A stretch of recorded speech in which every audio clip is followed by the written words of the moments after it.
તો દેશના અનેક વિસ્તારોમાં 45 ડિગ્રીને પાર ગરમી પહોંચી ગઈ છે। એપ્રિલ મહિનામાં જ અંગ દજાડતી ગરમીનો અહેસાસ વધતા તાપમાન વચ્ચે હવામાન વિભાગે એલર્ટ આપ્યું છે। વિદર્ભના ચંદ્રપુરમાં 45.6 ડિગ્રી તાપમાન નોંધાયું। ઓડિશાના જળસુગુડામાં 45.4, જ્યારે વિદર્ભના બ્રહ્મપુરીમાં 45 ડિગ્રીએ પારો પહોંચ્યો છે।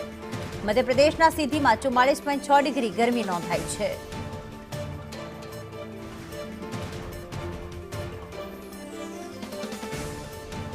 તો ખાસ દેશના અનેક વિસ્તારોમાં 45 ડિગ્રીને પાર ગરમીનો પારો પહોંચી ગયો છે। એપ્રિલ મહિનામાં જ અંગ દજાડતી ગરમી જે છે પહોંચી રહી છે। વિદર્ભના બ્રહ્મપુરીની વાત કરી કે જ્યાં 45 ડિગ્રીએ ગરમીનો પારો પહોંચી ગયો છે। આ ગરમીના કારણે ક્યાંક દેશમાં અલગ અલગ જગ્યાએ ક્યાંક લોકો જે છે આ ગરમીથી હેરાન થઈ રહ્યા છે। જો એપ્રિલ માસમાં જ 45 ડિગ્રીને પાર પહોંચી ગયું હોય તાપમાન, તો હજી આખો મે બાકી છે, જૂન બાકી છે। તેવામાં આ તાપમાન 48 થી 49 ડિગ્રી જાય તો નવાઈ નહીં।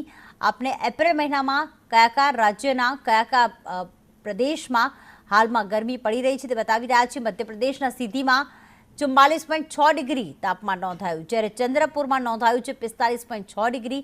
45 ડિગ્રી ગરમીમાં રાજ્યના અલગ અલગ લોકો જે છે તે શેકાઈ રહ્યા છે। અનેક વિસ્તાર એવા છે દેશના કે જ્યાં લોકો ગરમીથી બચવા માટે 12 થી 4ના સમયમાં બહાર નીકળવાનું ટાળી રહ્યા છે, ઠંડા પીણાનો સહારો લઈ રહ્યા છે અને આ ગરમી હેરાન કરી રહી છે। હજી તો એપ્રિલ માસ છે, ત્યારબાદ આખો મે જે છે તે બાકી છે, જેના કારણે આ ગરમી 48 થી 49 ડિગ્રીને આસપાસ નોંધાય તો પણ નવાઈ નહીં।